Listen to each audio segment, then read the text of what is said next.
Another day, another budol na naman tayo guys. Nandito nga pala tayo ngayon sa ACY Motor Parts and Accessories. Dito lang yan sa May Cainta. Kung saan napakaraming e-bike yung nasa gitna ng kalsada.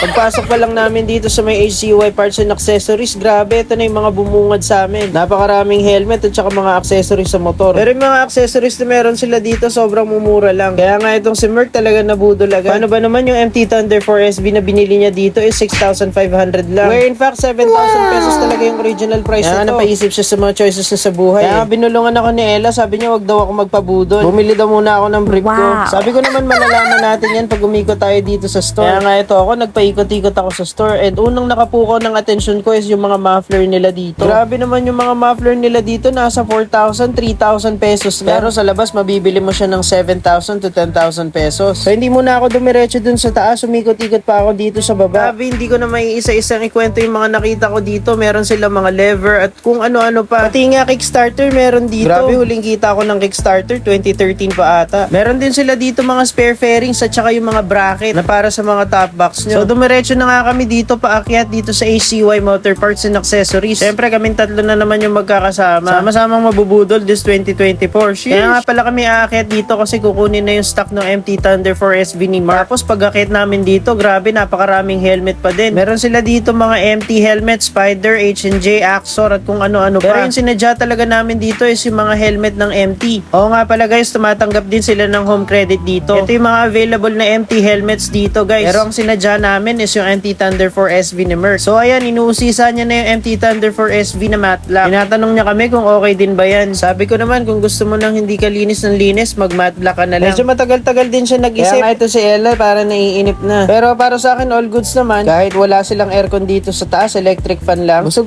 naman yung mata ko sa mga nakikita akong mga helmet. So bumaba na nga kami para bayaran yung helmet ni Merc. Kaso nga lang hindi sinasadya, nakakita ako ng busina dito. Kaya ayun, nabudol din ako. And yung binili ko nga pala is yung Pia Horn. Na grabe, kapag binusina mo sobrang lakas. 899 pesos ko lang siya nabili, kung saan mabibili mo siya ng 1,399 sa labas. Moment of truth, the bayad session, nagkakalculate na siya ng grocery nila bukas. De joke lang, accessories ng helmet hinahanap niya. So is uwian time na guys, bisita kayo dito sa ACY Motor Parts, dito lang yan sa May Cainta. Search nyo lang sa Google and don't forget to like, share, and subscribe dito sa Mototech Vlog. Sheesh!